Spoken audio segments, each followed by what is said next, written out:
Aye, shepherd's pie, greetings from the Philippines.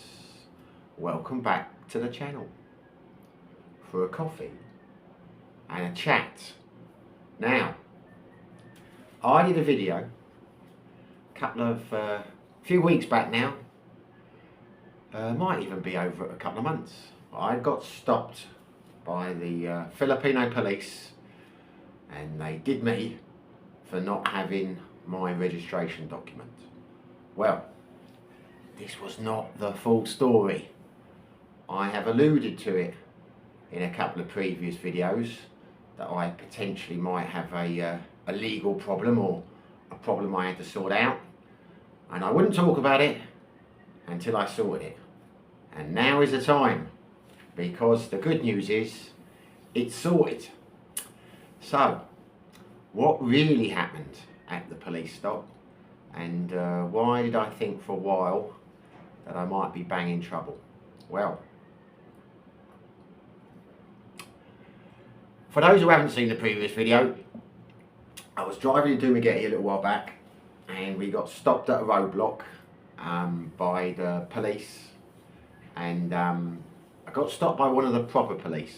Now, it was a policeman in combat uniform. Now, I got some comments last time saying they're not the police, they're the army. Now, I didn't bother responding, but you're wrong. Sometimes they are the army, but sometimes they are the traffic police. It's called the Manila Standard, and the uniform is called the FSU. The camouflage they wear is called the Field Service Uniform. They are police, but they are more clued up police than the ones in blue. These police are like traffic enforcement, and they go around the islands doing police stops.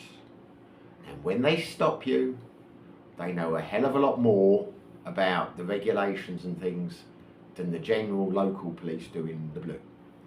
So let's get this fact straight, because I had a couple of comments last time, they're not police, they are.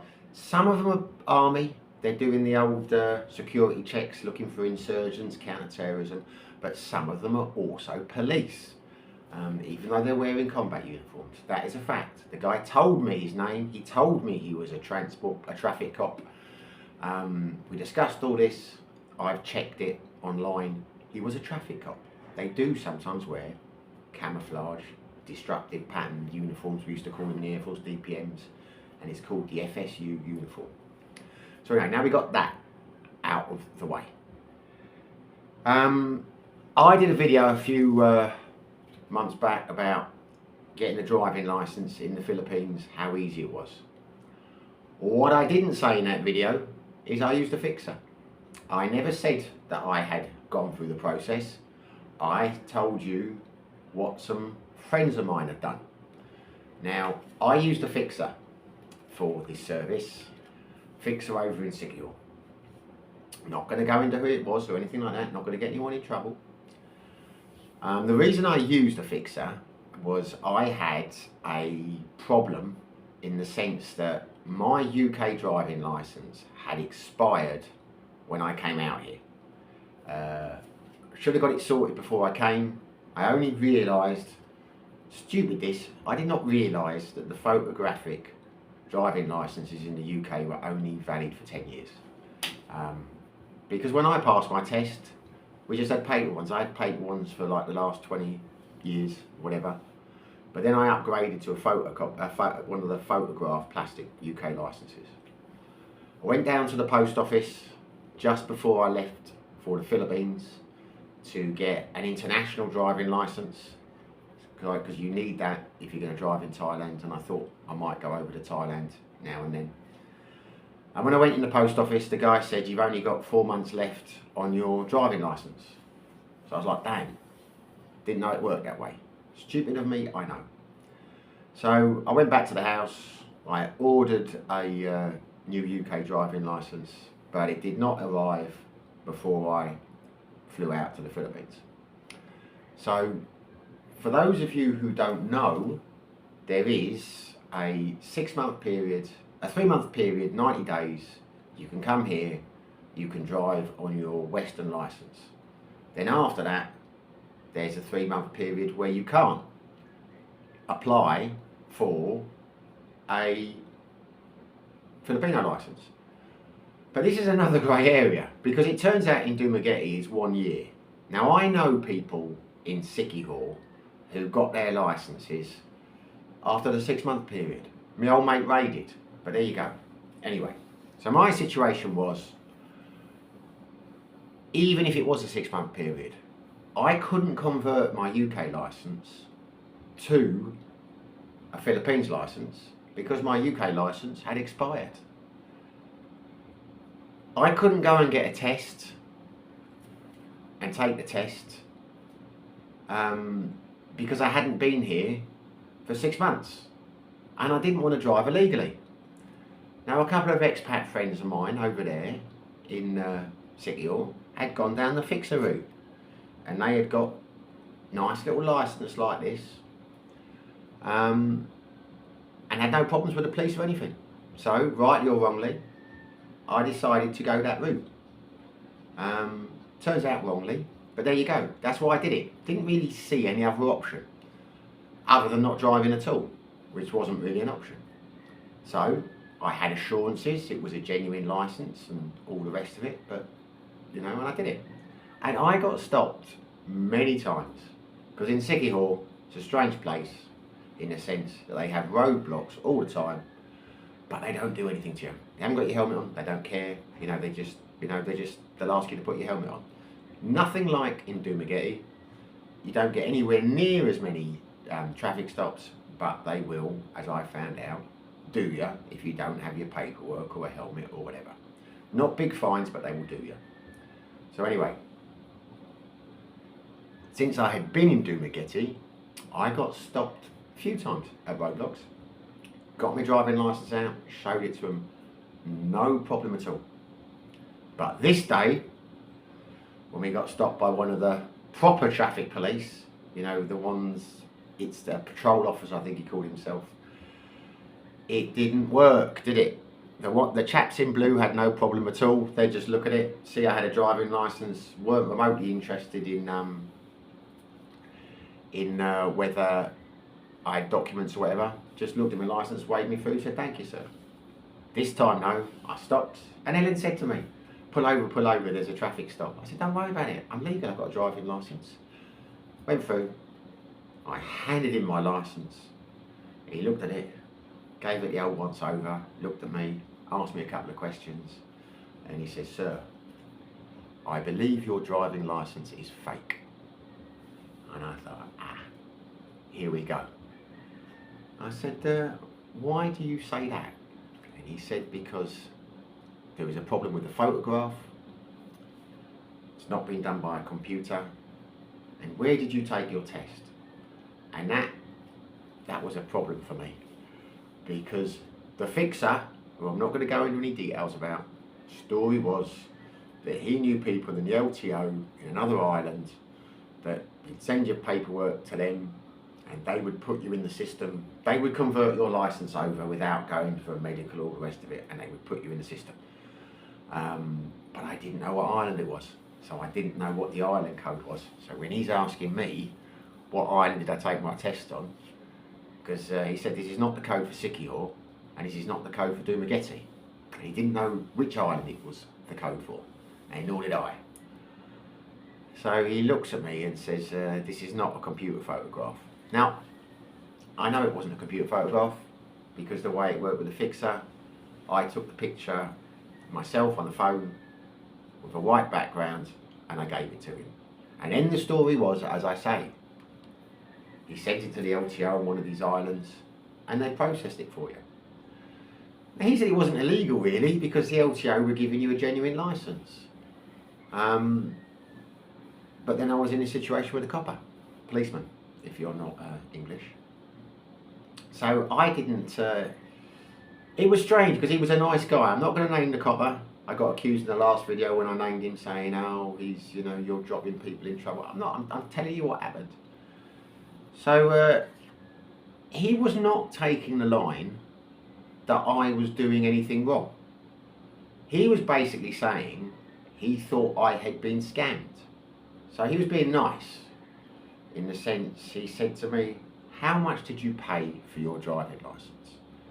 And I thought, well, I could carry on the story, it's a real driving licence and all the rest of it, but what's the point? I think sometimes in situations like that, it is better to be honest.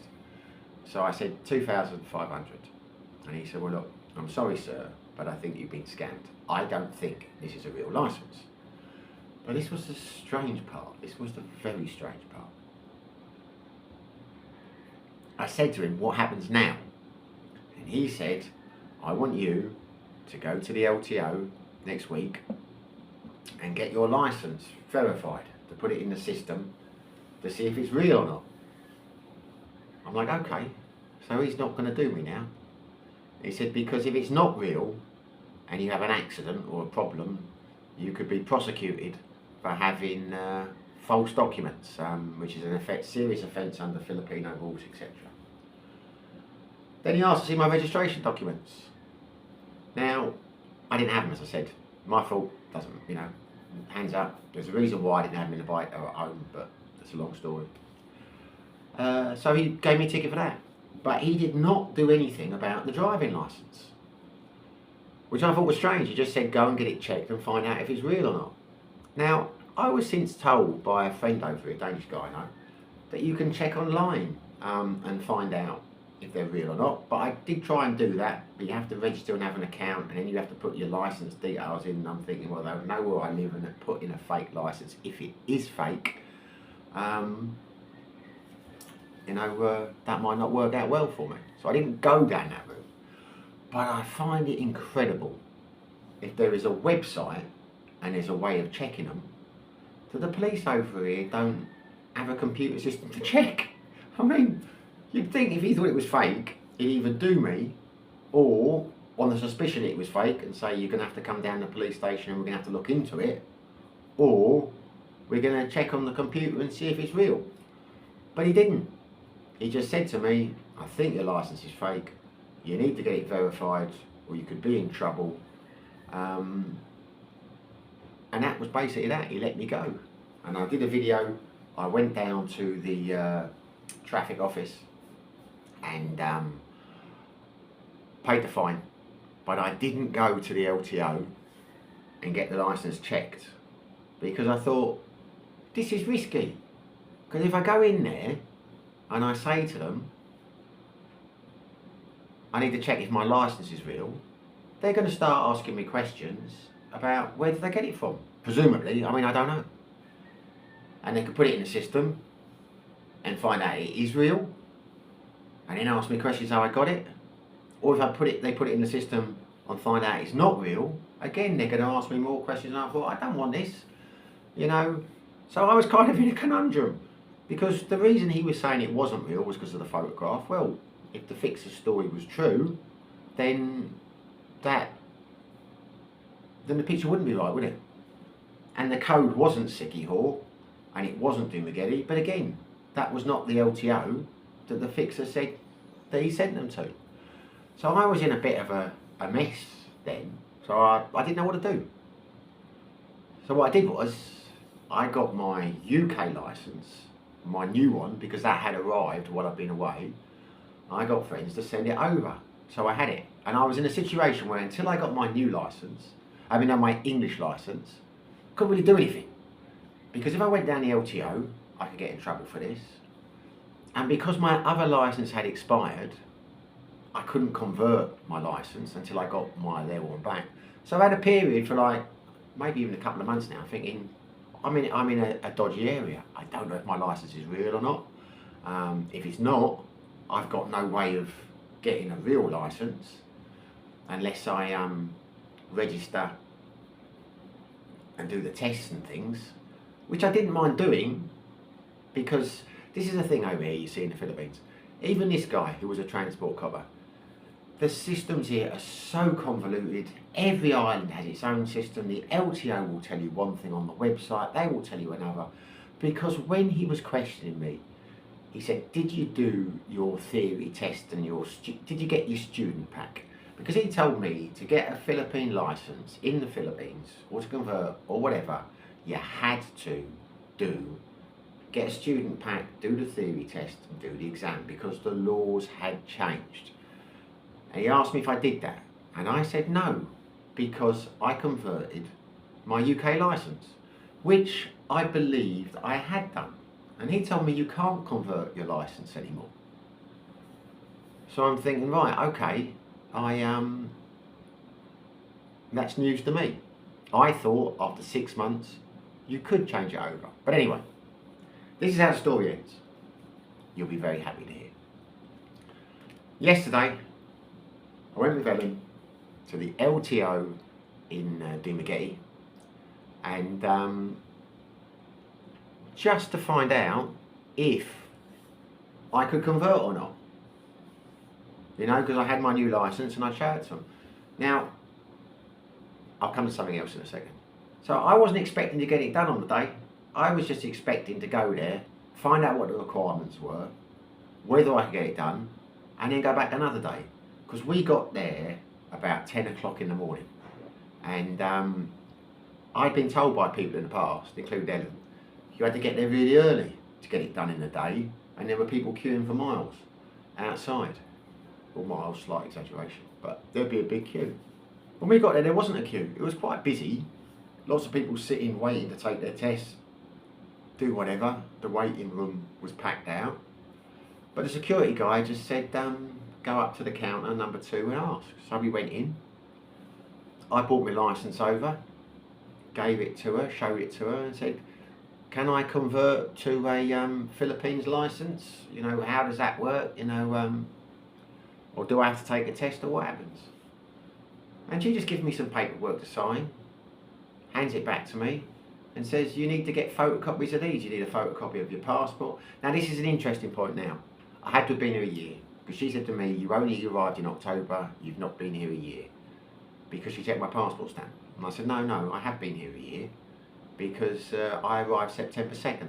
The reason it says October 2nd was that was when my first month visa arrived. So she says, okay. She talks to, who I think was her supervisor. She showed her my UK licence, and they said, okay. Gave me the paperwork back. Now, the reason I think she did that was, again, my Danish friend. I mean, this is ridiculous, this will make you laugh.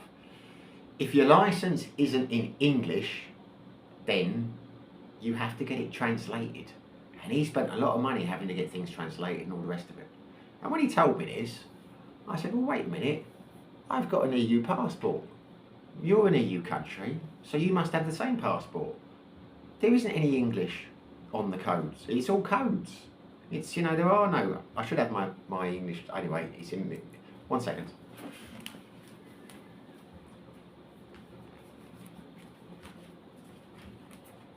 Get it out now, wallet here, if I can find it now. You can never find the things you're looking for, can you? So that's my UK licence. It isn't really in any language. It's all codes. The only bit that's in English is the bit at the top that says driving licence. And what worried me was my licence is from Wales, because that's where my registered address is now. And it's got Welsh at the top as well. So it's got driving licence in English and driving licence in Welsh. All he had on his Danish licence that wasn't English was the word driving licence. That was in Danish. There were no other, just dropped it there, there were no other words, there was no other language on there. Everything else was codes. But because it didn't say driving licence in English, you had to get it translated. So I'm thinking, are they going to turn around and say, I've got to get the Welsh bit translated? But no, didn't. That was it. They were happy with it. So she said, go and get these things photocopied, come back and get your driving licence. So I'm thinking, do I not have to have a medical or anything like that? Because, you know, you think, I thought you'd have a medical. So anyway, we go, we got the stuff photocopied, come back in. Because there's these guys, kind of, you know, they're like PRs or whatever. As soon as you get there, they say, come and have a medical, come and have a medical. There's loads of them, and they'll lead you to these doctors. Because there's all these little doctors' offices where they want to do your medical.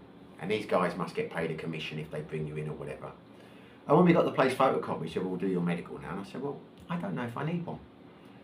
So we went back in, As soon as I gave her the paperwork, she says, you've got to go and get medical. So I'm thinking, why did she not say that in the first place? But it got it anyway, so went and got the medical. My God, that was a laugh. Ellen knew one of the girls that worked in there, so they had a all little hug and a laugh and a joke and all this kind of stuff. Now, I have said before, I was not expecting this medical to be stringent. I said in the other video, my friend Max, he'd gone and the doctor had been flicking his fingers, didn't ask him any questions, just been doing his fingerprints and gave him the licence just like that. I'll tell you what happened in case you haven't seen the other video.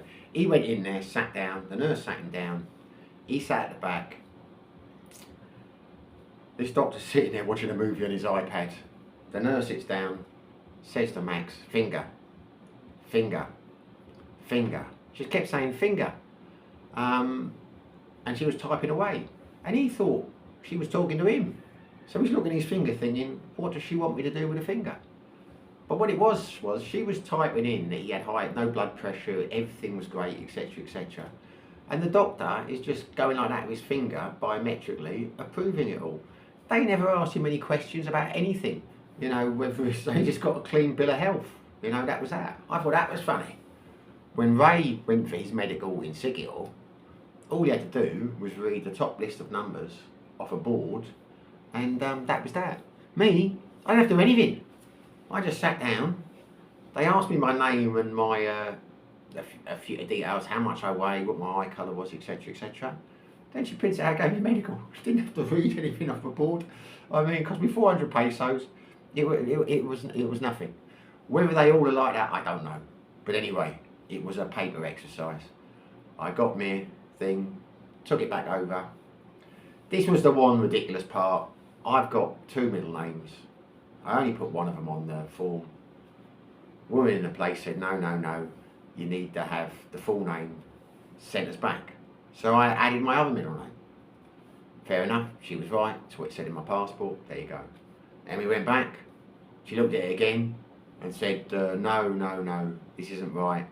You need to have your middle names next to your first name, not as middle names. I think, what are you talking about? But she said to Ellen that in the West we don't use middle names, so you have to put them in the first name. And I'm thinking, this is insane, because we do things properly here, we do them by the book. Which made me laugh, because I'm sitting there thinking, well, they're about to convert my licence, and they haven't checked what vehicles I can drive or anything. They're saying they do stuff by the book at this LTO, but the only thing they seem to be bothered about is the box that, anyway, irrelevant. I go back, we get it changed for the third time. Fortunately, because Ellen knew the girl, they weren't charging us for these changes. Apparently, usually they would. Took them back, gave them to her. I still don't know at this stage what they're going to convert it to, because, you know, I wasn't sure if I could drive a motor, whether I was getting a motorbike licence, a driving licence, what they were converting, you know, etc. Anyway, but they're not telling me anything. They just give me it back. She says, go and take a seat. Took a seat. She said, the cashier will call you to pay. About 10 minutes later, cashier calls me to go and pay. She said, 100 pesos. I give her 100 pesos. She said, all right, go and sit down. You have to go over to window 4 in a little while. So I was saying to her, this is very cheap, 100 pesos for a driving licence. I was expecting it to be more than that. Anyway, I get called up, I go to window 4, they take my biometric fingerprints, they take a photograph, and she says to me, go and sit back down there, the cashier will call you to pay. I'm thinking, well, I've already paid it, haven't I? So, sit down for another 20 minutes, cashier calls me back. This time she wants 685 pesos. So I give her the 685 pesos. I'm thinking, why did she not ask for that before? Anyway, doesn't matter. We go and sit back down again. We wait another half an hour. We've been here a couple of hours at this stage. They call me back to window 4. I go back to window 4 and they say, go and sit back down again, please. I think they just wanted to make sure I was there or wanted me to move to another chair. I do not know. Why this is happening, I'm watching people get their licences. And they're getting plastic licences. Which was a big surprise to me, because every expat I've met over here who've got their licences from the LTO in Dumaguete or the LTO in Sikyor have all got paper licences. We're told to come back in a couple of months, get them converted to plastic licences. No one has ever been able to do it that I know. They've all still got paper licences. So I was expecting to get a paper licence when I left. But I noticed some people were getting plastic licences. And then after about 3.5 hours in total, I got called up. The woman said, put your fingerprints on there. I put my fingerprints on there. And there it was. I now have a driving licence, which covers me to drive everything. And I mean everything. Because when I got this one, I did say to the guy, I only really want to be able to drive a motorbike. When I get a car, that's all right, but it's really the motorbike I'm bothered about. I'm not necessarily planning on driving a car. And he said, with your licence, you'll be able to get everything. You know, bus, cars, whatever. Now I've got my real one. It's even got more codes on it than this one. So there you go. I have 2 licences. I'm not going to use this one anymore. I will never know if it was a real licence or not. But now I'm legal. I might have been legal before. As far as I was concerned, when I used the fixer, I thought I was doing it by the book, but kind of a roundabout way. We will never know. One interesting thing was, there were signs all around the LTO saying, do not use fixers, do not use them. The penalty for a fixer can be a fine and imprisonment, etc, etc. If you've used a fixer, give the details over, tell them their name, etc, etc, because they've committed a criminal offence. There were no signs saying it was a criminal offence to use a fixer. All the emphasis was on the fixer themselves. So maybe I haven't broken any rules doing that. I mean, the traffic cop did say to me, if I had an accident or something, I could get done for having fake documents. But to my knowledge, I didn't have fake documents, so that's a bit of a grey area. All I know is when I saw these signs saying, you know, fixers are illegal, don't use them, they can go to prison or whatever, I thought, I'm damn glad I hadn't come down here and said, can you check my licence? Because I think I would have got asked a load of questions about the fixer. And I don't want to drop anyone in trouble. You know, everyone's got to earn a crust. So, there you have it. That was what really happened. That's why I've alluded in a few videos. I've said I might have a legal problem I've got to sort out. And I did say when I did the first video, it was a little bit more than just not having the registration document. But now, touch wood, it's all sorted. So, what did I learn? I tell you now, don't use a fixer. A couple of people have said in the comments in the past, don't worry about that, use a fixer for this, use a fixer for that. Wouldn't be the route I would recommend. But the Philippines being the Philippines, I suppose sometimes you've got to. I know that sounds contradictory, but I don't regret using the fixer the way things have worked out, because I like to stay legal. And there was like a 6-month period where I was driving around and I thought I was legal.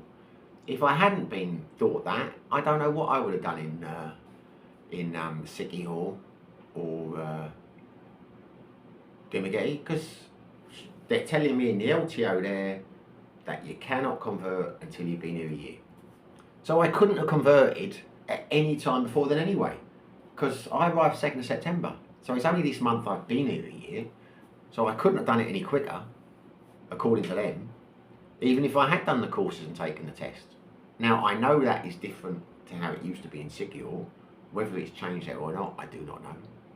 But I also know that traffic cop told me that I would have to get a student pack and I would have to do this and that, and you can't just convert your licence anymore. Well, mate, you can.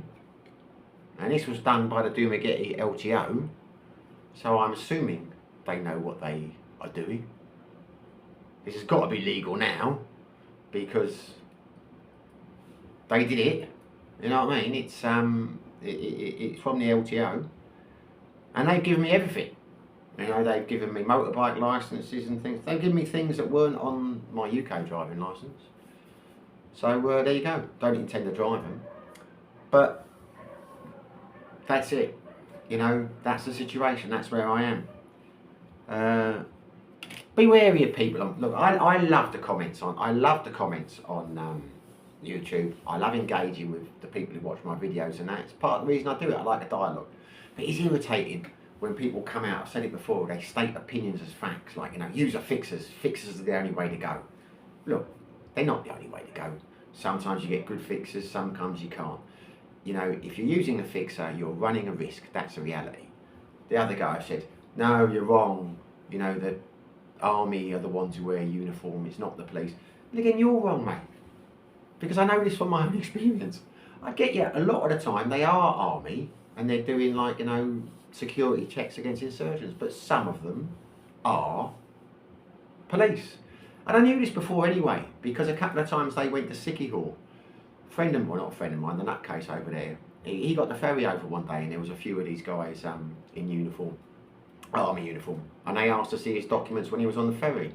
And they told him that they were going there. They travel from island to island, they go there for a couple of days, and they do traffic stops because the local police aren't very good at them, or don't take it seriously or whatever. Because as I say, with the fake one, well, if it was fake, I used that a few times, around here. The cop was in blue, no idea. They just looked at it and said, yeah, fine, blah, blah, blah. This guy straight away, this isn't right, this isn't right, this isn't right. But that was his full-time job, so there you go. If you get stopped at a traffic stop, and there are people in blue there, policemen, but they step aside and let a guy in green do it, in the FSU, it's special field S, anyway, whatever it is, uniform, they're going to be more stringent and they're going to know what they're talking about to a certain extent, because as I say, he didn't seem to know what the real regulations to get in a license was over here. And that's another thing with these portals. I said it in a previous video. This is the Philippines, fellas. You've got to go to these places and ask, because what they will tell you on the portal is not always the case. It's like getting a bank account. People will tell you one thing. I got a bank account after being here 6 months continuously. I went in and got one. But people said in the messages they had tried to get bank accounts. They had been here for a year. Because they didn't have a 6-month visa, they couldn't get one. The 6-month visas aren't a thing anymore. It is the reality of the Philippines. There is no uniform system over here. It is incredibly ad hoc. One island will have a different system for the other. You go on the LTO portal, you will read something and it will tell you this. You'll go to the LTO, it's invariably being enforced a completely different way, which is why I went to find out and speak to them in person. Because the way I look at it, it's the LTO people who are, they're the ones who are going to give you a license or not. Doesn't matter what it says on the website. Doesn't matter what some expat tells you. It is. They are the people who will know, and it seems to change. I know people who have gone to the Dumaguete LTO one day, been told one thing. They've gone back 2 days later, seen another person at the LTO, been told another thing. It's a confused country when it comes to that kind of thing. But me personally, getting a driving license was very easy. We were there 3.5 hours. Total cost was 1,200 pesos. That included the photocopying, which was 14 pesos, but I gave her 15 pesos or 1 peso tip. Because that's the kind of guy I am, it's the way I roll. Ella's laughing now. The medical was 400. I paid 100 and 685. Why I paid in 2 different things at the cashier, Christ only knows. But that's what it was. You total it together, it was 1,200 pesos, and it was done in 3.5 hours. And that wasn't turning up at the crack of dawn and queuing.